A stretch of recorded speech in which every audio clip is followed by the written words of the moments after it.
എല്ലാം ഫേക്ക് ആണെന്ന് അവരുടെ സംസാരത്തിൽ എനിക്ക് തോന്നിയായിരുന്നു. നമ്മൾ ദശാംശം കൊടുക്കുക എന്ന് പറഞ്ഞാൽ അത് ക്രിസ്ത്യാനിക്ക് മാത്രം കൊടുക്കുക എന്നുള്ളതല്ല, നമ്മളെല്ലാ കമ്മ്യൂണിറ്റിനെയും സഹായിക്കാനായിട്ട് താല്പര്യപ്പെടുന്ന ഒരു കമ്മ്യൂണിറ്റിയാണ്. ഇതൊരു ബിസിനസ് ആയിട്ടാണ് അവർ കണ്ടത്. പബ്ലിക്കിന്റെ ഫണ്ട് മേടിച്ച്, ചാരിറ്റി മേടിച്ച് അവർ സെലിബ്രിറ്റി ആയിട്ട് എൻജോയ് ചെയ്യുന്നത് കൊണ്ട് മറ്റുള്ളവർക്ക് അവരെ ക്രിട്ടിസൈസ് ചെയ്യാനായിട്ട് അതിനുള്ള അവകാശമുണ്ട്. നിങ്ങൾ തമ്മിൽ സ്നേഹമുള്ളവർ 9ാം ക്ലാസ്സിൽ പഠിക്കുന്നവരാണെങ്കിലും ഇവൻ 5ാം ക്ലാസ്സിൽ പഠിക്കുന്ന പിള്ളേരാണെങ്കിലും നിങ്ങൾക്ക് ഒരാളെ ഇഷ്ടമുണ്ടെങ്കിൽ നിങ്ങൾ ഓടി ഫിലോകാലിയയിലേക്ക് വരും. അയാളുടെ ഡ്രൈവർ ആയിട്ടിരുന്ന അജ്മലൊക്കെ പല വീഡിയോകളും ജിജി മാരിയോടെ ഒക്കെ എടുക്കുന്നുണ്ട്. അപ്പൊ ഇതിന്റെ അകത്തൊക്കെ കൃത്യമായിട്ടൊരു പ്ലാനിങ് ഇല്ലേ? ഉപദേശിക്കാൻ വന്നിരിക്കാനും അവർക്ക് അർഹതയില്ല. ഇനി മറ്റുള്ളവരുടെ ഈ പണം ഇങ്ങനെ ദുരുപയോഗം ചെയ്യാനും അവർക്ക് അർഹതയില്ല. ഈ 2 കാര്യങ്ങളും മലയാളി കമ്മ്യൂണിറ്റി ഇനിയും ചെയ്യരുത്. ഇതിനെ ഇപ്പൊ ഒരു മതത്തിന്റെ പേര് പറഞ്ഞ്, ഒരു കൺവേർഷന്റെ പേര് പറഞ്ഞ് ഇതിനെ വേറെ ലെവലിലേക്ക് കൊണ്ടുപോകാനായിട്ട് ഇവർ ശ്രമിക്കുന്നു.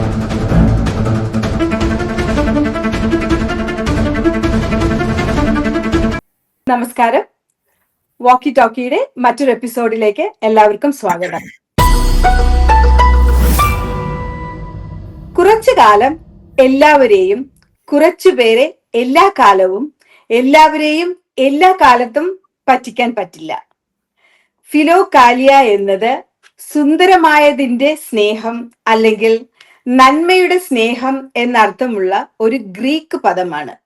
ഇത് ആന്തരിക പ്രാർത്ഥനയിലും ആത്മീയ ജീവിതത്തിലും ശ്രദ്ധ കേന്ദ്രീകരിച്ച പുരാതന കിഴക്കൻ ഓർത്തഡോക്സ് ക്രിസ്ത്യൻ ഗ്രന്ഥങ്ങളുടെ ഒരു ശേഖരത്തെയാണ് സൂചിപ്പിക്കുന്നത്. ഞാനിപ്പോ പറഞ്ഞപ്പോൾ തന്നെ എല്ലാവർക്കും മനസ്സിലായി കാണും ഇന്നത്തെ ടോപ്പിക് എന്താണെന്ന്. റിലേഷൻഷിപ്പ് കൗൺസിലിങ്ങിനും ലൈഫ് കോച്ചിങ്ങിനും പേര് കേട്ട, ഞാൻ പേര് പറയണോ? എപ്പൊ തന്നെ എല്ലാവർക്കും മനസ്സിലായിട്ടുണ്ടാവും. ജിജി മാരിയോയ്ക്കും മാരിയോ ജോസഫിനും സോഷ്യൽ മീഡിയയിൽ വലിയൊരു ആരാധക വൃന്ദമുണ്ട്. ഇപ്പോൾ സോഷ്യൽ മീഡിയയിൽ ആരാധക വൃന്ദമുള്ളത് ഇവർക്ക് എതിരെ പറയുന്നവർക്കും അല്ലെങ്കിൽ ഇവരെ സപ്പോർട്ട് ചെയ്ത് പറയുന്നവർക്കുമാണ്. ഇന്ന് നമ്മുടെ ടോപ്പിക്ക് ഇത് തന്നെയാണ്, ഫിലോകലിയ, അതായത് നന്മയുടെ സ്നേഹം. ഈ മാരിയോ ജോസഫും ജിജി മാരിയോയും ജനങ്ങൾക്കിടയിൽ ഇറങ്ങി അല്ലെങ്കിൽ സോഷ്യൽ മീഡിയയിലൂടെ തുറന്നു വിട്ടത്, ഇത്രയും കാലം അവർ ഷെയർ ചെയ്തത് നന്മയുടെ സ്നേഹമായിരുന്നോ അതോ കാപട്യത്തിന്റെ സ്നേഹമായിരുന്നോ? അമേരിക്കയിൽ ഇരുന്നു കൊണ്ട് ഇതിനെക്കുറിച്ച് ചർച്ച ചെയ്യുമ്പോൾ, ഇന്ന് ഈ വിഷയം ചർച്ചയ്ക്കായി ഞങ്ങൾ എടുക്കുമ്പോൾ, പ്രത്യേകിച്ചും നമ്മളുടെ കൂടെ ഇന്ന് ചർച്ചയ്ക്കിരിക്കുന്ന പ്രിയയ്ക്ക് ഒത്തിരി പറയാനുണ്ടാവും. കാരണം ഈ ഒരു 2 മാരിയോ ജോസഫും ജിജി മാരിയോയും അമേരിക്കയിൽ വന്ന് പ്രവാസികളായി ജീവിക്കുന്ന അല്ലെങ്കിൽ അമേരിക്കയിൽ ജീവിക്കുന്നവരെ കുറിച്ച് പറഞ്ഞ കാര്യങ്ങള്, അവരുടെ മക്കളെ കുറിച്ച് പറഞ്ഞ കാര്യങ്ങള്, ഇവിടെ വന്ന് നാട്ടിലിരുന്നു കൊണ്ട് ഇവിടെയുള്ള ആൾക്കാരെ കുറിച്ച് പറഞ്ഞത്, ഇങ്ങനെ കുറെ സംഭവങ്ങള് വീഡിയോ ഇന്നും സോഷ്യൽ മീഡിയയിൽ കിടപ്പുണ്ട്. എന്താണ് പ്രിയയ്ക്ക് ഇതിനെ കുറിച്ച് പറയാനുള്ളത്? Hi everyone. സോ എനിക്കൊരു 2 വർഷം മുമ്പാണ് ഈ ജിജി മാരിയോയുടെ ചില ആളുകൾ എനിക്ക് വീഡിയോസ് ഒക്കെ അയച്ചു തരുമ്പോൾ ഞാൻ ആദ്യം ഓർത്തൊരു നല്ല രസമുണ്ടല്ലോ ഇവരുടെ വർത്തമാനം കേൾക്കാനെന്ന് വെച്ചിട്ട് ഞാൻ അവരെ പോയി ഫോളോ ചെയ്തതാണ്. അങ്ങനെ ഇരിക്കുമ്പോഴാണ് ഇവരിങ്ങനെയുള്ള കാര്യങ്ങൾ, നെഗറ്റീവായിട്ടുള്ള അമേരിക്കൻസിനെയും പാശ്ചാത്യ സംസ്കാരത്തെയൊക്കെ അടച്ചു കെട്ടിയുള്ള സംസാരങ്ങൾ പറഞ്ഞു തുടങ്ങിയത്. സോ ഇവർ 9ാം ക്ലാസ്സിൽ, നാട്ടിലുള്ള 9ാം ക്ലാസ്സിൽ പഠിക്കുന്ന കുട്ടികളോട് ചെയ്യുന്ന ഒരു ക്ലാസ്സിൻ്റെ ഒരു ക്ലിപ്പാണ് ഞാൻ കേട്ടത്. അതിലിവർ പറയുന്നത്, അമേരിക്ക പോലുള്ള നാടുകളിൽ കുട്ടികളെ നിങ്ങൾ ഒരിക്കലും അവരുടെ സംസ്കാരം ഫോളോ ചെയ്യാൻ പോവരുത്. അവരെങ്ങനെയാണ് അവിടെ ജീവിക്കുന്നതെന്ന് അറിയില്ലേ? അവിടെ മാതാപിതാക്കൾ രാവിലെ സ്കൂൾ ബാഗിൽ അവർക്ക് ഗർഭനിരോധന മാർഗങ്ങളാണ് കൊടുത്തുവിടുന്നത്, നമ്മുടെ ലഞ്ച് ബോക്സിന്റെ കൂട്ടത്തിൽ. അതുപോലെ വൈകിട്ട് മക്കള്, പെൺകുട്ടി ബോയ് ഫ്രണ്ടുമായിട്ട് വരുമ്പോൾ അവർക്ക് ബെഡ്റൂം തുറന്നു കൊടുക്കുന്നത് ഈ പെൺകുട്ടിയുടെ പിതാവാണ്. ഇങ്ങനെയുള്ള 2 ഡയലോഗ്സേ കേട്ടുള്ളൂ. ഞാൻ ചർച്ചിൽ നിന്ന് വരുന്ന വഴിക്കായിരുന്നു ഞാൻ ആ സാരി ഉടുത്തോണ്ട് പോയ ദിവസം. അങ്ങനെ തന്നെ ഒരു പോക്കറ്റ് റോഡിലോട്ട് കയറി നിന്ന് വണ്ടിയിലിരുന്ന് തന്നെ ഞാനൊരു വീഡിയോ ചെയ്യുമായിരുന്നു. ബിക്കോസ് എനിക്കത് ടോളറേറ്റ് ചെയ്യാൻ പറ്റില്ലാണ്. എനിക്കൊരു 20-21 വയസ്സുള്ളൊരു മോളുണ്ട്. നമ്മൾ അങ്ങനത്തെ കാര്യങ്ങളൊന്നും ചെയ്തിട്ടില്ല. നമ്മുടെ പിള്ളേര് നാട്ടിലെ പിള്ളേരെക്കാളും നല്ല രീതിയിലാണ് ഇവിടെ ജീവിക്കുന്നതെന്നും നല്ല രീതിയിൽ എല്ലാ കാര്യങ്ങളും ഓപ്പൺ ആയിട്ട് നമ്മളോട് പറഞ്ഞുകൊണ്ടാണ് ജീവിക്കുന്നതെന്നുള്ളതും എനിക്കും എൻ്റെ കൂട്ടുകാരുടെയും എനിക്കറിയാവുന്ന സോഷ്യൽ സർക്കിളിൽ ഞാനതാണ് കണ്ടിട്ടുള്ളത്. പിന്നെ അവരെ ഒന്നും മറച്ചു വെക്കാത്തതുകൊണ്ടാണ് അവരുടെ പല കാര്യങ്ങളും ചിലത് നെഗറ്റീവ് രീതിയിൽ പോകുമ്പോൾ എല്ലാവരും അറിയുന്നത്. അപ്പം എനിക്കിത് ഒട്ടും അക്സെപ്റ്റ് ചെയ്യാൻ പറ്റത്തില്ലായിരുന്നു. അപ്പം ഞാൻ അതിനെതിരെ ഒരു വീഡിയോ ചെയ്തു. അതിന് മുന്നേ തന്നെ ഞാൻ അവർക്കൊരു കമന്റ് ഇട്ടത്, അവരുടെ ഒരു പോസ്റ്റിന് കിട്ടിയ ലൈക്കിനേക്കാൾ കൂടുതൽ ആ ഒരു കമന്റിന് ലൈക്ക് വന്നു. ഇവരത് 3 പ്രാവശ്യം ഡിലീറ്റ് ചെയ്തു. ഇവർ ഡിലീറ്റ് ചെയ്യുന്ന സ്വഭാവം ഉള്ളതുകൊണ്ട് ഞാനത് സേവ് ചെയ്ത് വെച്ചിരുന്നു. അത് ഞാൻ 2-3 പ്രാവശ്യം പോസ്റ്റ് ചെയ്തിട്ട് ഞാൻ കിടന്നുറങ്ങി രാവിലെ എണീക്കുമ്പോൾ മുതൽ ഞാൻ ഉണ്ടാക്കുന്ന ഏത് ഫേസ്ബുക്ക് ഐഡിയിൽ ഇവർ എന്നെ ബ്ലോക്ക്ഡ് ആണ്. എനിക്ക് അവരെ ഒന്നും ഫേസ്ബുക്കിൽ അതൊന്നും എനിക്ക് കാണത്തില്ല. പക്ഷെ എന്തുകൊണ്ടോ യൂട്യൂബിലും ഇൻസ്റ്റയിലും ഒക്കെ എനിക്ക് കാണാം. അവിടെയൊക്കെ ഞാൻ പോയി കമന്റ് ഇടുന്നുണ്ട്. അവിടെ നിന്നും എന്നെ ഇതുവരെ ബ്ലോക്ക് ചെയ്തിട്ടില്ല. പക്ഷെ ഫേസ്ബുക്കിൽ അവർ എനിക്കില്ല. സോ അന്ന് അങ്ങനെ ബ്ലോക്ക് ചെയ്തതിന് ശേഷം ഏതാനും മാസങ്ങൾക്ക് ശേഷമാണ് ഇവർ പിന്നെ ഇവരുടെ ഇങ്ങോട്ട് വരുന്നതിനെ പറ്റി ഒരു ഫ്ലയർ അടിച്ച് കണ്ടത്. അത് ശരിക്കും പിസ്ഡ് ഓഫ് ആക്കി ഞങ്ങൾ കുറെ പേര് ഇമിഗ്രേഷനിലൊക്കെ വിളിച്ച് റിപ്പോർട്ട് ചെയ്യുകയൊക്കെ ചെയ്തു. അവരെ നല്ലപോലെ പൊരിച്ചിട്ടാണ് അവിടെ നിന്ന് ഇറക്കുക എന്നുള്ളത് അവർ ഇറങ്ങി വന്നപ്പോൾ ഒരു ലൈവ് ചെയ്തപ്പോൾ പറഞ്ഞു. പക്ഷെ അവർക്ക് വിസ കൊടുത്തു. എന്നാലും ഡാളസിലോട്ടും ഫ്ലോറിഡയിലോട്ടും ഒന്നും പോയതായിട്ട് എനിക്ക് അറിവില്ല. പിന്നെ ചിക്കാഗോയിലും ഹ്യൂസ്റ്റണിലും മാത്രമായിട്ടാണ് അവർ നിന്നത്. അവരെയും ഒക്കെ ഞാൻ വിളിച്ച് സംസാരിച്ചായിരുന്നു. അവരെ കൊണ്ട് നമ്മൾ സംസാരിപ്പിക്കേണ്ട ആവശ്യമില്ല. അപ്പം മാരിയ ജോസഫ് ആണ് നമ്മുടെ ഇവിടുത്തെ പിള്ളേർക്ക് ക്ലാസ് എടുക്കാനായിട്ടാണ് അവർ വന്നേക്കുന്നത്.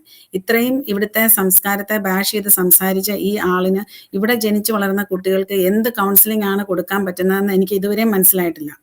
അവരെ വിളിക്കാൻ തോന്നിയ ആ മലയാളി അസോസിയേഷൻകാരോടും എനിക്ക് പിന്നീട് ഒന്നും പറയാനുണ്ടായിരുന്നില്ല. ബിക്കോസ് അവരോട് ഞാൻ ഓപ്പണായിട്ട് കാര്യങ്ങൾ പറഞ്ഞതാണ്.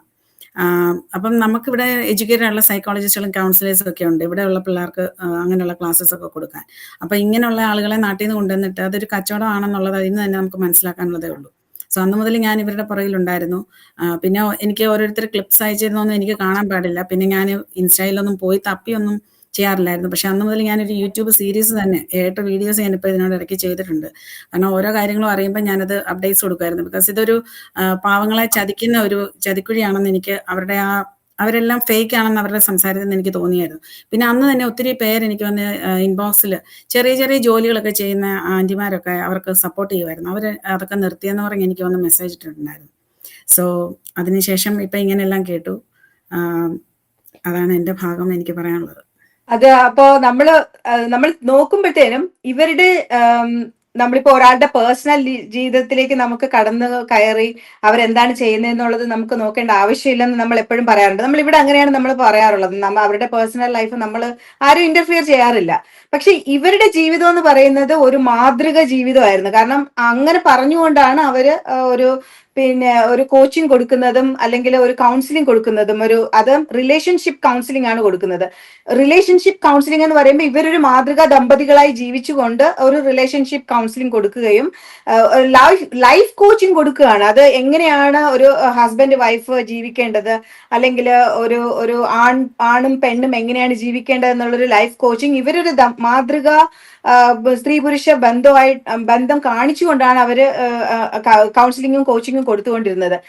ഇപ്പൊ നമ്മൾ കേൾക്കുന്ന കാര്യങ്ങളൊക്കെ എന്ന് പറഞ്ഞു കഴിഞ്ഞാൽ ഈ കഴിഞ്ഞ ഒരു 8-9 മാസമായിട്ട് ഇവർ തമ്മിൽ ഒരു ബന്ധമില്ലായിരുന്നുവെന്നും വേർപിരിഞ്ഞ് താമസിക്കുമായിരുന്നുവെന്നും ഉഗ്രൻ അടി നടക്കുമായിരുന്നു എന്നുള്ളതാണ് ഇവരുടെ റിലേഷൻഷിപ്പിൽ. അപ്പൊ ഈ കാലഘട്ടങ്ങളിലും ഒക്കെ തന്നെ ഇവർ ഈ കോച്ചിങ്ങും കാര്യങ്ങളും കൊടുത്തുകൊണ്ടിരുന്നത്. അപ്പൊ ഇങ്ങനെ കൊടുക്കുമ്പോ ജീവിതത്തിൽ ഒന്ന് പ്രാവർത്തികമാക്കുകയും വെളിയിലെ ആൾക്കാർക്ക് കോച്ചിങ്ങും കൗൺസിലിങ്ങും കൊടുക്കുകയും ചെയ്യുമ്പോഴത്തേനും അതിലെന്തോ പൊരുത്തക്കേടുണ്ടെന്നുള്ളത് കൃത്യമായിട്ട് നമുക്ക് ഇപ്പോഴാണ് മനസ്സിലാക്കാൻ സാധിക്കുന്നത്.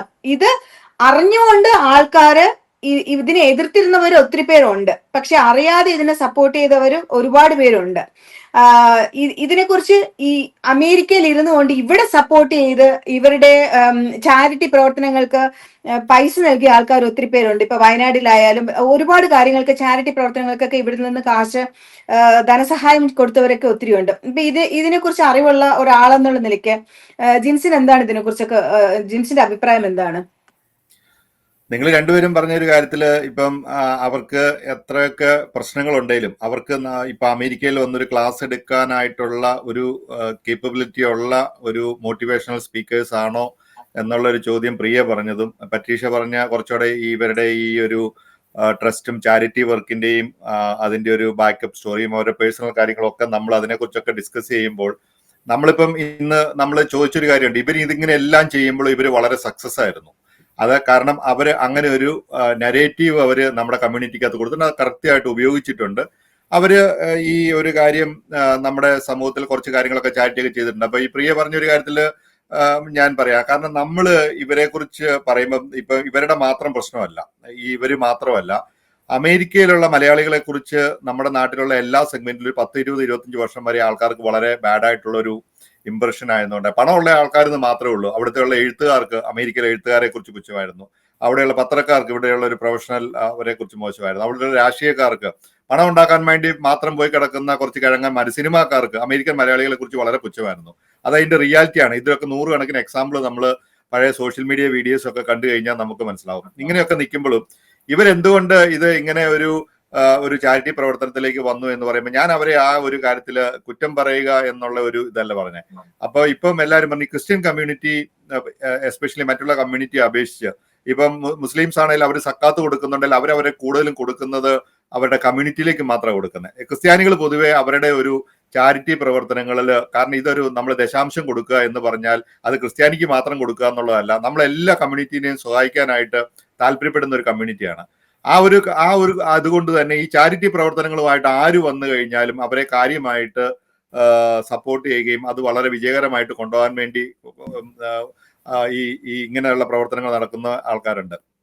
പിന്നെ അമേരിക്കക്കാർക്ക് വേറെ അമേരിക്കാരെ എന്ന് പറയുമ്പോൾ ഞാൻ ബാക്കിയുള്ള വിദേശത്ത് നിൽക്കുന്ന ആൾക്കാരല്ല, അമേരിക്കാരെ പൊതുവെ ഒരു പ്രശ്നമുണ്ട്. കാരണം നമ്മൾ പല ആൾക്കാരെ ഹെൽപ്പ് ചെയ്യും, അത് ഇവിടെ വന്നിട്ടുള്ള ആൾക്കാരെ ഹെൽപ്പ് ചെയ്യും അവിടെ. പക്ഷെ അമേരിക്കക്കാർ പൊതുവെ നമ്മൾ പ്രതീക്ഷിക്കുന്നത്, ഞാൻ ഒരാളെ ഹെൽപ്പ് ചെയ്ത് കഴിഞ്ഞാൽ പിന്നെ അവൻ എൻ്റെ അണ്ടറിൽ ഞാൻ പറയുന്നത് മാത്രമേ അവൻ ചെയ്യാവുള്ളൂ, ഞാൻ പറയുന്നത് മാത്രം. നമ്മൾ ഈ നാട്ടിലൊക്കെ പല ആൾക്കാരെ ഹെൽപ്പ് ചെയ്യുന്നത്, ഇത് കോമൺ ആയിട്ട് കേട്ടോ, നിങ്ങൾക്ക് അതിനെക്കുറിച്ച് ഡിഫറെന്റ് ആയിട്ടുള്ള ഒപ്പീനിയൻ ഉണ്ടാവും. പക്ഷെ എൻ്റെ ഞാൻ കണ്ടിട്ടുള്ള ആൾക്കാരുണ്ട്, ചിലർ കള്ളു കുടിച്ച് കിടക്കും, അതുകൊണ്ട് അവനെ നമ്മൾ ഹെൽപ്പ് ചെയ്തെന്ന് പറഞ്ഞു. ഈ ദാരിദ്ര്യം പിടിച്ച് കിടക്കുന്നവന് വല്ലപ്പോഴും 10 രൂപ കിട്ടി കഴിഞ്ഞാൽ അവനൊരു കള്ളു കുടിക്കുന്നതിൽ എന്താണ് ഒരു കുഴപ്പമെന്ന് എനിക്ക് മനസ്സിലായിട്ടില്ല. അവർക്ക് അവരുടെ ജീവിതത്തിൽ കിട്ടുന്ന ചാരിറ്റി കിട്ടുന്നതാണെങ്കിലും അവർക്ക് അവരുടെ ദാരിദ്ര്യത്തിൽ നിന്ന് അവരുടെ ജീവിതത്തിൽ ഒരു ഹെൽപ്പ് കിട്ടുമ്പോൾ അവരങ്ങനെ എന്തെങ്കിലും നല്ല വസ്ത്രം ഇട്ട് കഴിഞ്ഞാൽ, ഒരു നല്ല ലിപ്സ്റ്റിക് ഇട്ട് കഴിഞ്ഞാൽ, അല്ലെങ്കിൽ വല്ലപ്പോഴും ഒരു കള്ളു കുടിച്ചു കഴിഞ്ഞാൽ അതൊരു വലിയ പ്രശ്നമാണെന്ന് ചിന്തിക്കുന്ന ഒരാൾക്കാരാണ് നമ്മളതിനെ പോസിറ്റീവായിട്ട് കണ്ടാൽ മതി. നമ്മളെല്ലാത്തിനെയും ക്രിട്ടിസൈസ് ചെയ്ത് നമ്മൾ സെൽഫായിട്ട് നമുക്ക് തന്നെ ഒരു അവയർനെസ് ഉണ്ടാകുന്നല്ലോ. നമ്മൾ എന്തുകൊണ്ട് ഈ അമേരിക്കൻ മലയാളികൾ അല്ലെ വിദേശ മലയാളികൾ എന്തുകൊണ്ട് നമ്മൾ പറ്റിക്കപ്പെടുന്നു? ഇത് പറ്റിക്കപ്പെടുന്നൊന്നുമല്ല. കാരണം ഇവർ ഇതിനെ കൃത്യമായിട്ട് ഇതിനെ ഉപയോഗിച്ചു. ഇപ്പൊ ജിജി മാരിയോയെ കുറിച്ച് ഭർത്താവായിട്ടുള്ള മാരിയോ പറഞ്ഞ കുറെ ആദ്യത്തെ ഒരു പ്രസ് മീറ്റിൽ തന്നെ പറഞ്ഞ കുറെ അലിഗേഷൻ ഉണ്ട്. ജിജി ഭയങ്കരമായിട്ട് വെള്ളം അടിക്കുമായിരുന്നു. വെള്ളം അടിക്കാൻ 10 വർഷം ഇവർ ഒന്നിച്ച് ജീവിച്ചിട്ട് പുള്ളിക്ക് ഇന്നലെയാണോ വന്നത്? ഇവിടെയുള്ള പല ഡൈവോഴ്സുകളും നമുക്കറിയാം. അമേരിക്കയിൽ വളരെ നാച്ചുറൽ ആയിട്ട് നടക്കുന്ന ഒരു പ്രോസസ്സാണ് ഡൈവേഴ്സ്. ഭർത്താവുമായിട്ട് അഭിപ്രായ വ്യത്യാസം ഉണ്ടെങ്കിൽ അവർ വളരെ സൗഹൃദത്തോട് പറയും. അവർ ഒന്നിച്ച് ചിലപ്പോൾ പബ്ബി വരുന്ന, അവർ വെള്ളം അടിക്കുക, അവർ ഒന്നിച്ച് കാര്യങ്ങൾ പറയും. പക്ഷെ അങ്ങോട്ടും ഇങ്ങോട്ടും ചെളി വാരി എറിയുന്നത് എന്ന് പറഞ്ഞാൽ അതൊരു കപ്പാസിറ്റി ഇല്ലാത്തൊരു പരിപാടിയാണ്, അതായത് ഒരു ക്വാളിറ്റി ഇല്ലാത്ത പരിപാടിയാണ്. ഇവരുടെ ഒരു പ്രശ്നം പോലും തീർക്കാൻ പറ്റാത്ത ഒരാൾക്കാരാണ് അവർ സമൂഹത്തിന്റെ പ്രശ്നം തീർക്കാൻ തന്നത്. അതുകൊണ്ട് ഞാൻ പറയും, ഇപ്പം എല്ലാവരും പുള്ളി ഇപ്പൊ ഞാൻ പറയും, ഇപ്പൊ ഷാജൻ സ്കറിയെ പോലെ വളരെ പ്രമുഖനായിട്ടുള്ള ഒരു ജേർണലിസ്റ്റ് പോലും ഇപ്പൊ ഈ മാരിയോനെയൊക്കെ വളരെ സപ്പോർട്ട് ചെയ്ത് പറയുന്നുണ്ട്. അതിലൊന്നും ഒരു കാര്യമില്ല. അദ്ദേഹം ഒരു മുസ്ലിം ആയിട്ട് വന്നതുകൊണ്ടല്ല, അദ്ദേഹത്തിന്റെ ആ ഒരു പോർഷനെ അല്ല അതിന് നമ്മൾ പറയുന്നത്. നമ്മൾ പറയുന്നത് എന്നാന്ന് വെച്ച് കഴിഞ്ഞാൽ അത് പബ്ലിക്കിന്റെ ഫണ്ട് മേടിച്ച്, ചാരിറ്റി മേടിച്ച് അവർ സെലിബ്രിറ്റി ആയിട്ട് എൻജോയ് ചെയ്യുന്നത് കൊണ്ട് മറ്റുള്ളവർക്ക് അവരെ ക്രിട്ടിസൈസ് ചെയ്യാനായിട്ട് അതിനുള്ള അവകാശമുണ്ട്. കാരണം അത് സോഷ്യൽ ഓഡിറ്റിങ്ങിന്റെ ഭാഗമാണ്. അങ്ങനെയാണ് ഇവിടെയുള്ള ആൾക്കാർ നമ്മൾ അവരെ കുറിച്ച് പറയുന്നത്. അപ്പൊ പിന്നെ അവർ അങ്ങോട്ടും ഇങ്ങോട്ടും കുറ്റം പറയും. ഇതിനകത്ത് നമ്മളൊരു കാര്യം കൂടെ മനസ്സിലാക്കണം, അവര് നല്ല രീതിയിൽ വിജയിച്ചു, അവർ ഒത്തിരി സ്റ്റാഫിനെ വെച്ചു, അതിനകത്തൊക്കെ കറപ്ഷൻ ഉണ്ടായിരുന്നു എന്ന് ഒരു പാർട്ണർ ആയിട്ട് നിന്നിട്ടാണ് ആ പാർട്ണറെ കുറിച്ച് അങ്ങോട്ടും ഇങ്ങോട്ടും കുറ്റം പറയാണ്. രണ്ടു പേർക്കും, ഞാൻ എൻ്റെ നേരത്തെ ഒരു വീഡിയോയിൽ പറഞ്ഞതുപോലെ, രണ്ടുപേർക്കും ഇങ്ങനെ മറ്റുള്ളവരെ ഉപദേശിക്കാനായിട്ട് യാതൊരു അർഹതയില്ലാത്തത് അത് ഒരു മതത്തിൽ നിന്ന് വന്ന് വേറൊരു മതത്തിൽ വന്ന് അതിന്റെ നല്ല വശങ്ങളും ദോഷവശങ്ങളോ അഡാപ്റ്റ് ചെയ്ത് അതിനെ യൂസ് ചെയ്യാനായിട്ട് ശ്രമിച്ചു എന്നുള്ളത് കൊണ്ടാണ്. കാരണം ഈ ഫിലാക്കാലിയ ട്രസ്റ്റ് എന്ന് പറയുന്നത് തന്നെ ആ മതം പഠിപ്പിച്ചതിൻ്റെ അകത്ത് തന്നെ ഈ മതത്തിലുള്ള ആൾക്കാർക്ക് തന്നെ പല അഭിപ്രായ വ്യത്യാസങ്ങളും ഉണ്ട്. കാരണം നമ്മള് ഒരു വിശ്വാസത്തിന്റെ ഭാഗമായിട്ട് ഇപ്പം ഞാൻ അതിൻ്റെ അകത്ത് പറയാം, അത് ഈ പല ചാനലുകാരും പറയുന്നുണ്ട് അദ്ദേഹത്തെ ഈ ക്രിസ്ത്യാനികൾ ക്രൂശിക്കുന്നു എന്നൊക്കെ പറഞ്ഞാൽ അതൊക്കെ ചുമ്മാ നമ്മളൊരു എക്സ്ക്യൂസ് പറയുന്ന പോലെ നമുക്ക് പറയാൻ പറ്റുള്ളൂ. കാരണം അദ്ദേഹത്തിന്റെ പഠിപ്പീര് ഡിഫറെന്റ് ആയിരുന്നു. അത് ആ പുസ്തകമായിട്ട് ബന്ധപ്പെട്ട് മാത്രമല്ല പറഞ്ഞത്. അങ്ങനെ പുതിയ പുതിയ പരീക്ഷണങ്ങൾ, അതായത് നമ്മൾ പറയാം, നമ്മൾ എപ്പോഴും ഒരു കച്ചവടത്തിന് പുതിയ മാർക്കറ്റിംഗ് തന്ത്രങ്ങൾ ഉപയോഗിക്കുക എന്ന് പറഞ്ഞതുപോലെ അദ്ദേഹം പുതിയ തന്ത്രങ്ങൾ ഉപയോഗിച്ചിട്ടുണ്ട്. അത് ഒരു ഗ്രൂപ്പിന്, ക്രിസ്ത്യൻ സമുദായത്തിന് പറ്റാത്ത രീതിയിലുള്ള ധ്യാനങ്ങൾ നടത്തുന്നു. ആ ധ്യാനങ്ങൾക്കകത്ത് മറ്റേ വേറെ പല കാര്യങ്ങളും അദ്ദേഹം പറയുന്നു. അതൊക്കെ ഞാൻ പറയുന്നത് തിയോളജിയും ഫിലോസഫിയൊക്കെ, അതൊക്കെ എൻ്റെ നമുക്കൊന്നും ബാധിക്കണ്ട. കോമൺ ആൾക്കാരെ സംബന്ധിച്ചിടത്തോളം അവരുടെ ഈ ഒരു കുടുംബ പ്രശ്നം എന്ന് പറയുന്നത് അവർക്ക് ആ ഒരു ചെറിയ പ്രശ്നം പോലും പരിഹരിക്കാൻ പറ്റാത്ത രണ്ട് ദമ്പതികളായിരുന്നു.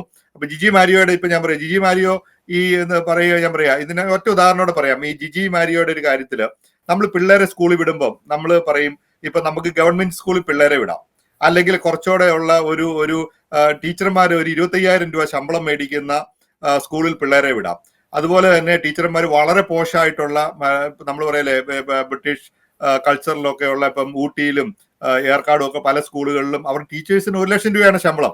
10,000 രൂപ ശമ്പളം കിട്ടുന്ന ഒരു ടീച്ചറിന് അവരുടെ വിദ്യാർത്ഥികൾക്ക് കൊടുക്കാൻ പറ്റുന്ന ഒരു ഡ്രീം അല്ലെ അവരുടെ പ്രശ്നങ്ങൾക്കുള്ളിൽ അവർക്ക് കൊടുക്കാൻ പറ്റുന്ന പ്രശ്നം ആ രീതിയിലായിരിക്കും. 1,00,000 മേടിക്കുന്ന ആൾക്കാർ അവരുടെ ഒരു ലൈഫ് സ്റ്റൈല് ഈ കുട്ടികളെ പഠിപ്പിച്ചു കൊടുക്കുക എന്ന് പറഞ്ഞ പോലെയാണ്.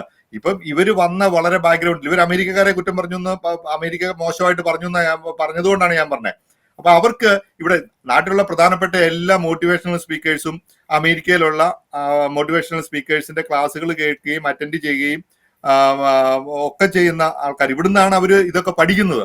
ഇപ്പൊ നമ്മുടെ ഇവിടെ സ്കൂളുകളിലൊക്കെ ഒരു ട്രസ്റ്റ് ഉണ്ട്. ഞാനിപ്പോ ഇത് രണ്ട് നാടും നമ്മൾ അമേരിക്കയും തമ്മിലുള്ള ഒരു വ്യത്യാസം, അതായത് അതിനെക്കുറിച്ച് പറയാനോ ഇത് ചെയ്യാനോ അല്ല. ഇത് പ്രധാനമായിട്ട് ഇതിന്റെ ഒരു കാര്യം പറയാം. ഇവരെന്തുകൊണ്ട് ഇവര് സക്സസ് ആയി എന്നുള്ളതിനകത്ത് ഇവർ രണ്ടുപേരും ചെളി വാരി എറിയുമ്പോൾ ഞാൻ കൃത്യമായിട്ട് എനിക്ക് മനസ്സിലായ ഒരു കാര്യമുണ്ട്. ഇവർ രണ്ടുപേരുടെയും ഒരു കൂട്ട് കച്ചവടമാണ് ഇവരെ സക്സസ്സിൽ. കാരണം മാരിയോ എന്ന് പറയുന്ന ആള് എനിക്ക് മനസ്സിലാക്കിയിടത്തോളം ഞാൻ ഈ വീഡിയോക്ക് അയാൾ ഒരു ഇൻട്രോവേർട്ടാണ്, ഒറ്റയ്ക്കിരിക്കാൻ ആഗ്രഹിക്കുന്ന അങ്ങനെയുള്ള ഒരാളെ സംബന്ധിച്ചിടത്തോളം ജിജി എന്ന് പറയുന്ന വളരെ ഒരു ഓപ്പർച്യൂണിസ്റ്റ് ആയ, ഞാൻ ആ വാക്കുകളെ ഉദ്ദേശിക്കണേ, അങ്ങനെയുള്ള ഒരാള് പുള്ളിക്ക് പഠനകാലത്തെ കുറിച്ച് അത് നമ്മൾ പറയാം. അവരുടെ ഒരു അറിയാം, ജിജി പഠിച്ചുകൊണ്ടിരുന്നിടത്ത് നിന്ന് പഠനം ഉപേക്ഷിച്ച് പോകേണ്ട ഒരു അവസ്ഥ വന്നിരുന്നു. കാരണം നമ്മൾ ഇപ്പൊ അമേരിക്കയിൽ ഇരിക്കുന്ന മലയാളികള് ഇപ്പം ഇങ്ങനെ വന്ന് ക്ലാസ് എടുക്കുന്ന ആൾക്കാരെ നമ്മുടെ കുട്ടികളെ മിസ്യൂസ് അല്ല ഈ പറഞ്ഞ പോലെ മിസ്ഗൈഡ് ചെയ്യുന്നുണ്ടോ, അങ്ങനെ ഉണ്ടെങ്കിൽ അത് മനസ്സിലാക്കാൻ വേണ്ടിയാണ് ഞാൻ കുറച്ചുകൂടെ ഇതിനെ ആ രീതിയിൽ പറയുന്നത്. അപ്പൊ അങ്ങനെ ചെയ്ത് അവർക്ക് എന്തോ ഒരു പ്രേമം ഉണ്ടായിരുന്നോ അല്ലെ അങ്ങനെ എന്തോ വിഷയം കൊണ്ടാണ് അവർ പോകുന്നത്. അതിനെയൊക്കെ വളരെ പ്രൊട്ടക്റ്റീവായിട്ട് മാരിയോ എന്ന ഹസ്ബൻഡ് പ്രൊട്ടക്ട് ചെയ്യുന്നുണ്ട് ഒരു കാലഘട്ടത്തിൽ. അത് കഴിഞ്ഞ് ഇപ്പൊ അദ്ദേഹം പറയുന്നു, ഇതൊക്കെ വീഡിയോ ഒക്കെ ഓൾറെഡി സോഷ്യൽ മീഡിയ കാണാം. ഇപ്പൊ അദ്ദേഹം പറയുന്നു അത് ചിലപ്പോൾ ഒരുപക്ഷെ അന്നത്തെ കാലത്ത് അത് വലിയ പുള്ളിക്കാരത്തിൽ പ്രശ്നം ഉണ്ടാക്കിയതായിരിക്കും, ജെന്യുവിൻ ആയിരിക്കാം കേസ് എന്നൊക്കെ പറയുമ്പോൾ അപ്പൊ നമ്മൾ ഒരാളുടെ ഒരു ക്യാരക്ടറാണ് മനസ്സിലാക്കുന്നത്. അദ്ദേഹത്തിന് ആ മദ്രസ പഠനകാലത്തിൽ നിന്നും അദ്ദേഹത്തിന് ആർജിച്ചെടുത്ത ഒരു അറിവ് അത് മറ്റുള്ളവരെ ഉപദേശിക്കാൻ പറ്റുന്ന ഒരു രീതിയിലേക്ക് അത് വളർന്നിട്ടില്ല എന്നുള്ളതിന് ഏറ്റവും നല്ല ഒരു ഉദാഹരണമാണ് ഇങ്ങനെ പറയുന്നത്. ഇപ്പൊ അവർ കുറ്റം പറയണേ. അപ്പൊ ഈ ജിജി മാരിയോ വന്ന് ഇദ്ദേഹത്തിനെ പ്രൊട്ടക്ട് ചെയ്തു, ഇദ്ദേഹത്തിനുള്ള കഴിവുകളെ പറഞ്ഞു. മാരിയോ പറയുന്നു ഞാനാണ് ജിജിക്ക് പബ്ലിസിറ്റി ഭയങ്കര താല്പര്യമാണ്, മറ്റുള്ളവരുടെ മുമ്പിൽ അണിഞ്ഞൊരുങ്ങി നടക്കാൻ. ഇപ്പൊ ഞാൻ വ്യക്തിപരമായിട്ട് പറയാ, ഞാനിപ്പോ ജിജി മാരിയോ വൈകുന്നേരം ഒരു 2 എണ്ണം അടിക്കുന്ന ആണും പെണ്ണും വലിയ വ്യത്യാസമൊന്നുമില്ല. 2 എണ്ണം അടിച്ചതുകൊണ്ട് അതൊരു വലിയ കുറ്റമെന്ന് എനിക്ക് തോന്നുന്നില്ല. അത് ഈ പബ്ലിക് ഫണ്ട് എടുത്തടിക്കേണ്ട, അവർ അധ്വാനിക്കുന്നുണ്ടെങ്കിൽ അധ്വാനത്തിന്റെ പങ്കെടുത്ത് അവര് വൈകുന്നേരം ഒരെണ്ണം കഴിച്ചു, അത് ഒരു തെറ്റായിട്ടൊന്നും ഒരു പാപമായിട്ടൊന്നും എനിക്ക് തോന്നുന്നില്ല. അതൊരു കുറ്റം പറയേണ്ട കേസുമില്ല. മാരിയോയ്ക്ക് കഴിക്കാൻ കപ്പാസിറ്റി കഴിക്കുന്നില്ലെങ്കിൽ അത് വേറെ പ്രശ്നം. പക്ഷെ അവിടെയൊന്നും അല്ല പ്രശ്നം കിടക്കുന്നത്. അങ്ങോട്ടും ഇങ്ങോട്ടും, അതായത് ഒരു കാര്യമുണ്ട്, മാരിയോ എന്നാണെങ്കിലും സൈക്കോളജി ഒക്കെ പഠിച്ച് നല്ല രീതിയിൽ അയാൾക്ക് ഈ മോട്ടിവേഷണൽ ക്ലാസ് എടുക്കാൻ അറിയാം. അത് ഗ്രാസ് റൂട്ടിൽ കിടക്കുന്ന സാധാരണക്കാരായിട്ടുള്ള മനുഷ്യരെ മോട്ടിവേറ്റ് ചെയ്യാൻ അയാൾക്കറിയാം. കാരണം അയാൾക്ക് അതിനപ്പുറത്തേക്ക് പോകേണ്ട ഒരു കപ്പാസിറ്റി ഇല്ല. എബോവ് ആവറേജ് മനുഷ്യനെ ഉപദേശിക്കാനുള്ള ഒരു കഴിവും മാരിയോയ്ക്കില്ല. പക്ഷെ അയാളുടെ ഒരു കപ്പാസിറ്റിയിൽ, അയാളുടെ ഒരു ഉപദേശത്തിലും, അയാളുടെ ഒരു പ്രൊട്ടക്ഷനിലും ജിജി മാരിയോ ഈ പ്രസംഗങ്ങൾ പഠിക്കുകയും അയാൾ അടുത്ത ലെവലിലേക്ക് വരികയും അങ്ങോട്ടും ഇങ്ങോട്ടും ശരിക്കും ഗിവ് ആൻഡ് ടേക്ക് ആണ്. അവർ രണ്ടുപേരും അങ്ങനെ വന്നു. പക്ഷേ ഇവിടെ വന്നിട്ട് ഒരു ക്ലാസ് എടുക്കാനുള്ള കപ്പാസിറ്റി ഉള്ള ആൾക്കാരില്ല. ഇനി ഞാൻ ആദ്യം പറഞ്ഞതുപോലെ അവർ ഈ ഒരു മേഖലയിൽ, ചാരിറ്റി പ്രവർത്തന മേഖലയിൽ പ്രവർത്തിക്കാൻ യാതൊരു അർഹരല്ല. ഇനി ക്രിസ്തീയ വിശ്വാസ പ്രകാരം തെറ്റുതിരുത്തി പാപം ചെയ്തു, പാപം പൊറുക്കപ്പെട്ട് തിരിച്ചു വന്നാൽ അതൊക്കെ ചെയ്യാമെന്നൊക്കെ പറഞ്ഞാലും സമൂഹത്തിന് മുമ്പിൽ ഇവർക്ക് ഒരാളെയും ഉപദേശിക്കാനോ ഒരാളുടെ കാര്യങ്ങളിൽ ഇടപെടാനോ ഒരു ചാരിറ്റി പ്രവർത്തനം നടത്താനോ അവരിപ്പം കൊടുത്തിട്ടുള്ള വീടുകളോ അല്ലെങ്കിൽ കൊടുത്തിട്ടുള്ള ഉപകാരങ്ങളോ അതൊക്കെ കണ്ടിന്യൂ ചെയ്യാനായിട്ട് വേറെ എന്തെങ്കിലും ട്രസ്റ്റോ സംവിധാനങ്ങളോ ഉണ്ടാകുക മാത്രമേ ഉള്ളൂ. കാരണം അവർക്ക് ഇത് ചെറിയ പാകപ്പഴയല്ല, ഇത് ശരിക്കും പറഞ്ഞാൽ മനുഷ്യനെ പറ്റിക്കുകയായിരുന്നല്ലോ. ഇവർ ഇത്രയും കാലമായിട്ട് ഇവർ ഈ മുഖംമൂടി ആൾക്കാരെ പറ്റിക്കുമായിരുന്നു. അപ്പൊ ആ പറ്റിക്കപ്പെട്ടവര് കാരണം ഒരിക്കലും അവരുടെ ഒരു യഥാർത്ഥ ഇത് പുറത്തു വന്ന സ്ഥിതിക്ക് ഇനി അവർ ഈ പരിപാടിക്കകത്ത് നിന്ന് പുറകോട്ട് പോയി അവര് അടങ്ങി ഒതുങ്ങി സ്വന്തം കാര്യം നോക്കി നീക്കുക എന്നുള്ളത് തന്നെയാണ് ഇതിന് പരിഹാരമായിട്ടുള്ളത് എന്നുള്ളതാണ് എന്റെ ഒരു അഭിപ്രായം. അപ്പൊ ഇപ്പൊ ഈ ജിൻസ് പറഞ്ഞ ഈ ഒരു കാര്യത്തില് ഇതൊരു ബിസിനസ് ആയിട്ടാണ് അവർ കണ്ടത്. കാരണം രണ്ടുപേരും ഇപ്പൊ ചേർന്നുകൊണ്ട് ഒരു ബിസിനസ് നടത്തുക, ആ ബിസിനസ് അതെങ്ങനെ കൊണ്ടുപോകണോ പോയിക്കൊണ്ടിരിക്കുക, അതിലേക്ക് വേറെ കുറെ ആൾക്കാർ വന്നു ചേരുക. അവിടെ അതില് ബിസിനസ്സിലുണ്ടായ പ്രശ്നമാണ് പിന്നെ അതൊരു ഫാമിലി മാറ്ററായി മാറുന്നതും. പിന്നെ അത് എല്ലാം ഫിനാൻഷ്യൽ പ്രോബ്ലംസ് ആണത്. പിന്നെ അതൊരു ഫാമിലി മാറ്റർ ആവുന്നു, പിന്നെ അത് കംപ്ലീറ്റ് പ്രശ്നമാവുന്നു, പിന്നെ അത് വെളിയിലേക്ക് വരുന്നു, പിന്നെ അത് ഈ പറഞ്ഞ പോലെ മാറിയും തിരിഞ്ഞും ചെളിവാരി എറിയുന്നു. ഈ ചെളിവാരി എറിയൽ എന്ന് പറയുന്നത് ഈ 10-20 വർഷത്തോളം രണ്ടുപേരുടെ ഭാഗത്തു നിന്നുണ്ടായ കാര്യങ്ങള് കൂടെ ഉണ്ടായിരുന്ന ആൾക്കാർ പോലും അത് വെളിയിലേക്ക് വീഡിയോകളായിട്ടും ഓഡിയോ ആയിട്ടും അല്ലെങ്കിൽ കേട്ടിരുന്ന കാര്യങ്ങളായിട്ടും ഒക്കെ പുറത്തേക്ക് വിടുന്ന ഒരു രീതിയിലേക്ക് തരം താഴ്ന്നു എന്നുള്ളതാണ്. അപ്പൊ അതില് എന്താ പറയാ, ഈ ഇപ്പൊ ജിൻസി പറഞ്ഞതുപോലെ തന്നെ ഇനി മുന്നോട്ടൊരു ഇവർക്കൊരു ഒരു ബിസിനസ് തരമായിട്ടോ അല്ലെങ്കിൽ ഒരു മോട്ടിവേഷണൽ ആയിട്ടോ അല്ലെങ്കിൽ ഒരു കോച്ചിങ് ആയിട്ടോ ഇവർക്ക് ഇനി ഇങ്ങനെ ഒരു രീതിയിലേക്ക് പോകാൻ പറ്റുമോ എന്ന് എനിക്ക് തോന്നുന്നില്ല. ഇനി അങ്ങനെ പറ്റുമെങ്കിൽ തന്നെയും ഞാൻ നേരത്തെ ആദ്യം തുടക്കത്തിൽ പറഞ്ഞ പോലെ തന്നെ ഇതൊരു ഈ ആളുകൾ എന്താ പറയാ, എല്ലാവരെയും എല്ലാ കാലത്തും പറ്റിക്കാൻ പറ്റത്തില്ല, പക്ഷെ എല്ലാവരെയും എല്ലായ്പ്പോഴും പറ്റിക്കാൻ പറ്റും. കാരണം എന്താണെന്നറിയാവോ, നമ്മൾ മലയാളി, പ്രത്യേകിച്ച് മലയാളികള് ഒരു കാര്യത്തില് ഒരു പറ്റിയാലും വീണ്ടും പറ്റിക്കാൻ വേണ്ടി നമ്മൾ തയ്യാറായിരിക്കുവാണ്. കാരണം ഏതെങ്കിലും ഒരു ഭാഗത്തിൽ കൂടെ ആരെങ്കിലും ഒക്കെ എവിടെയെങ്കിലും ഒക്കെ വന്നു കഴിഞ്ഞാൽ നമ്മൾ പറ്റിക്കാൻ തയ്യാറായിരിക്കുന്ന പോലെയാണ്. കാരണം ഈ രണ്ടുപേരും ഇങ്ങനെ ഇത്രയും വർഷങ്ങളായിട്ട് മോട്ടിവേഷൻ ക്ലാസ് പറഞ്ഞുകൊണ്ടിരിക്കുമ്പോഴത്തേനും നമ്മൾ അതൊക്കെ വിശ്വസിച്ച് ഇതെല്ലാം ചെയ്തുകൊണ്ടിരിക്കുന്നു. അതിനെ എതിർക്കുന്ന ആൾക്കാർ പറയുന്നത് കേൾക്കാൻ പോലും നമ്മൾ തയ്യാറായില്ലെന്നുള്ളതാണ്. പ്രിയ പറയുന്നത് അതിനൊരു ഉദാഹരണമാണ്. കാരണം പ്രിയ എത്രയോ വീഡിയോസ് അത് ചെയ്തെന്ന് പറയുന്നു. പ്രിയ മാത്രമല്ല, അതുപോലെ എത്രയോ ആൾക്കാരാണ് അത് ചെയ്തെന്ന് പറയുന്നു. ഇവര് ഫേക്ക് ആണ്, അല്ലെങ്കിൽ ഇവരെ എതിർക്കേണ്ടവരാണ്, എതിർക്കപ്പെടേണ്ടവരാണെന്ന് പറഞ്ഞുകൊണ്ട് ഉദാഹരണ സഹിതം. അല്ലാതെ ഈ എതിർക്കുന്ന ആൾക്കാർ പല രീതിയിലും പലതും പറയുന്നുണ്ട്. കാരണം ഇന്നിപ്പോ മാരിയോ മറുപടി പറഞ്ഞത് ഇപ്പൊ ഷാജിന് കൊടുത്തതിന്റെ അകത്ത് മാരിയോനെ ഈ മതം മാറിയത് കൊണ്ട് അപ്പം മാരിയോനെ അംഗീകരിക്കാൻ പറ്റാത്ത ഒരു ക്രിസ്ത്യൻ കമ്മ്യൂണിറ്റി, അതായത് പാരമ്പര്യവാദികളായിട്ടുള്ള ക്രിസ്ത്യാനികൾ അദ്ദേഹത്തെ അംഗീകരിക്കുന്നില്ല. ഇതൊന്നുമല്ല. കാരണം ഇതിന്റെ അകത്തൊരു കാര്യമുണ്ട്. ഇവര് തട്ടിപ്പ് എന്നാന്ന് വെച്ച് കഴിഞ്ഞാൽ നിങ്ങൾ എന്ത് പറഞ്ഞിട്ടാണ് നിങ്ങൾ മാർക്കറ്റ് ചെയ്യുന്നത്, അതിന് നേരെ ഓപ്പോസിറ്റ് ആയിട്ടുള്ള ഒരു ക്യാരക്ടറാണ് നിങ്ങൾ, പോളിഷ്ഡ് ആയിട്ടുള്ള ഒരു ക്യാരക്ടറാണ്. ട്രാൻസ് എന്ന് പറയുന്ന സിനിമ എങ്ങനെയാണ് ഒരു മനുഷ്യനെ ക്രിയേറ്റ് ചെയ്യുന്നത് എന്നുള്ളത് നമ്മൾ പഠിച്ച അഭ്യാസം നമ്മൾ അത് ഒരു ദുരുപയോഗം ചെയ്യാൻ വേണ്ടി ഉപയോഗിക്കുന്നു എന്നുള്ളതാണ് മാരിയോയുടെ കേസിൽ മനസ്സിലാണ്. അതായത് മതം മാറിയുണ്ടല്ലോ. പക്ഷെ ഒരു കാര്യം ആലോചിച്ച് നോക്കി, അദ്ദേഹത്തിന്റെ ഓഡിയോ ക്ലിപ്പ് വന്നു. അത് ഇനിയിപ്പോ ഞാൻ മറ്റേ പാട് എടുത്തതാണ് ഈ പാട് എടുത്തതാണെങ്കിൽ പറഞ്ഞാലും അയാൾ കൊച്ചിനോട് നീ മരിച്ചാലും എനിക്ക് കുഴപ്പമില്ല എന്ന് പറയുന്നതും, അതുപോലെ തന്നെ ഈ ഇപ്പം പറയാം, ഇപ്പൊ ഈ വഴക്കുണ്ടാക്കുമ്പോൾ പറയുമ്പോൾ ഇതെല്ലാം ജിജിയുടെ പ്രശ്നമാണെന്ന് പറയുന്ന ഒരു കൂട്ടരുണ്ട്, ഇതെല്ലാം മാരിയുടെ പ്രശ്നമാണെന്ന് പറയുന്നുണ്ട്, ഇത് മതം മാറിയത് കൊണ്ടാണെന്ന് പറയുന്നുണ്ട്. അതുകൊണ്ട് ഇയാൾ ഒരു തെറ്റ് ചെയ്ത് കഴിഞ്ഞാൽ, അയാള് മുസ്ലിം ആയിരുന്ന ഒരു മദ്രസയിൽ പഠിച്ച ഒരു ആള്, സുലൈമാൻ എന്ന ആൾ ക്രിസ്ത്യാനി ആയതുകൊണ്ട് അയാൾ ചെയ്യുന്ന എല്ലാ കൊള്ളത്തരത്തിനും ക്രിസ്ത്യാനി ആയതുകൊണ്ട് അതിനെ ന്യായീകരിക്കണം എന്ന് പറയുന്ന രീതിയിലുള്ള ഒരു കാര്യമാണ് പറയുന്നത്. കാരണം ഇവർ പല വീഡിയോകളും അയാളുടെ ഡ്രൈവർ ആയിട്ടിരുന്ന അജ്മലൊക്കെ പല വീഡിയോകളും ജിജി മാരിയോടെ ഒക്കെ എടുക്കുന്നുണ്ട്. അപ്പൊ ഇതിന്റെ അകത്തൊക്കെ കൃത്യമായിട്ടൊരു പ്ലാനിങ് ഇല്ലേ? എന്റെ ഡ്രൈവർ ആയിട്ടിരിക്കുന്ന ഒരാള് എന്റെ വീട്ടിൽ എന്റെ ഭാര്യയും ഞാനും തമ്മിൽ വഴക്കുണ്ടാവുമോ, അല്ലെ ഞാൻ എന്റെ പിള്ളേരുമായിട്ട് എന്റെ ഫാമിലി നടക്കുന്ന വീഡിയോ അവൻ എന്ത് അവകാശം? അപ്പൊ അവനെ വീട്ടിൽ കയറ്റി ബെഡേ കിടത്തണമെന്ന് അയാൾ അത് പറഞ്ഞു കഴിഞ്ഞാൽ, ഭാര്യയോട് പറഞ്ഞാൽ, ഇപ്പം പറഞ്ഞു കഴിഞ്ഞാൽ, ഭാര്യയുടെ ഭാഷയെ പറഞ്ഞു കഴിഞ്ഞാൽ അയാൾ ഹോമോയാണ് അല്ലെ കുണ്ടനാന്ന് പറയുന്നതിന്റെ അകത്ത് തന്നെ തെറ്റിരിക്കുന്നത്. അപ്പൊ ഇവര് തമ്മിൽ വേറെ എന്തൊക്കെയോ പ്രശ്നങ്ങളുണ്ട്.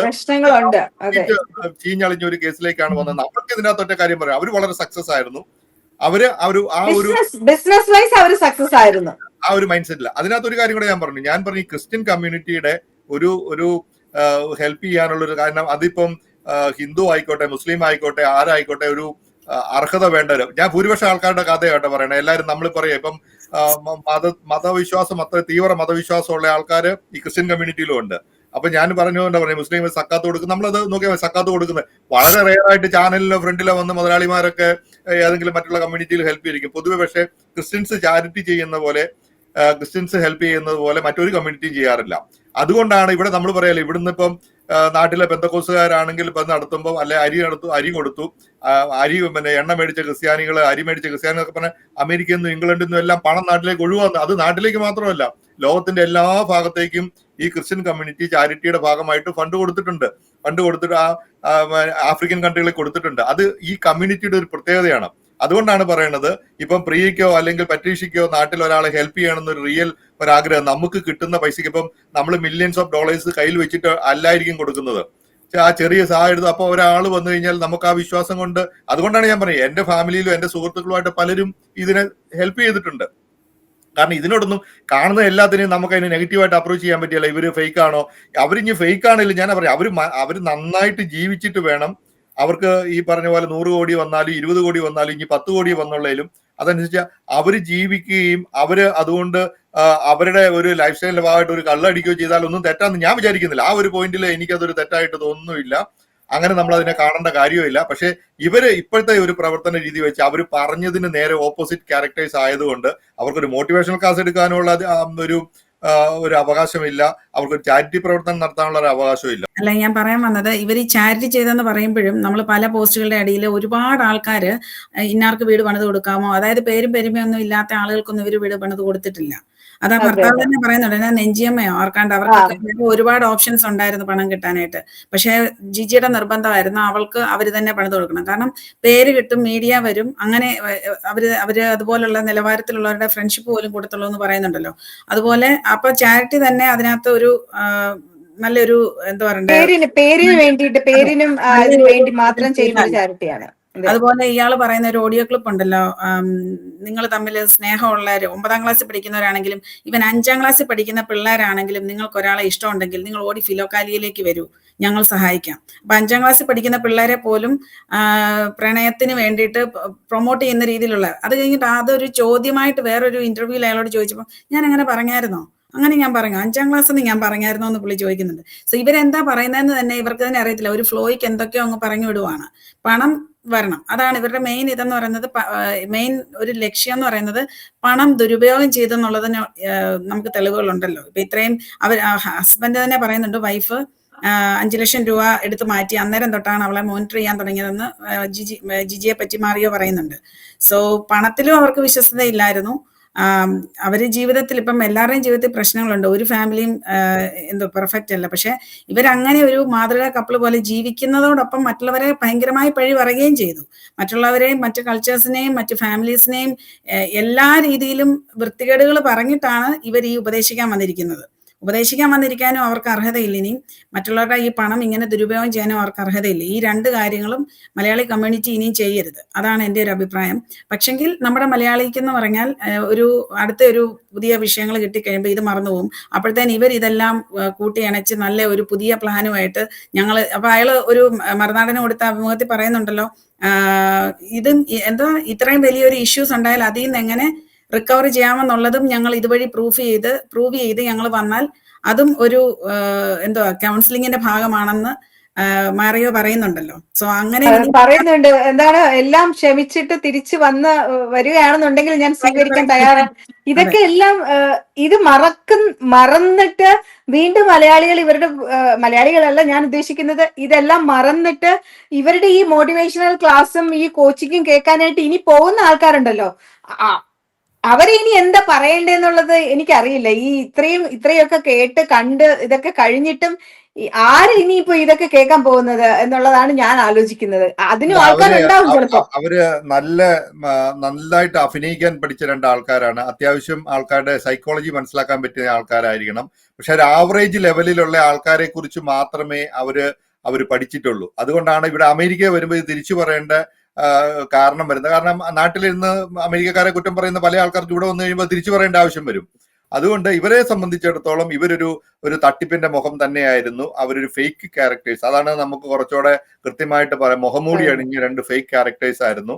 അത് പണം വന്നു കഴിഞ്ഞപ്പോൾ, ആ പണം അനർഹമായ പണം വന്നു കഴിഞ്ഞപ്പോൾ, ഇപ്പൊ പ്രിയ പറഞ്ഞ പോലെ ഇപ്പൊ എല്ലാം അവര് ഈ പറഞ്ഞൊരു ഫേസിന് വേണ്ടിയല്ല. കാരണം അവരുടെ ആ സെലക്ഷൻ തന്നെ നോക്കിയോ, ഈ ഡ്രൈവറായിട്ട് വെച്ച അയാളൊരു യൂട്യൂബറാണ്.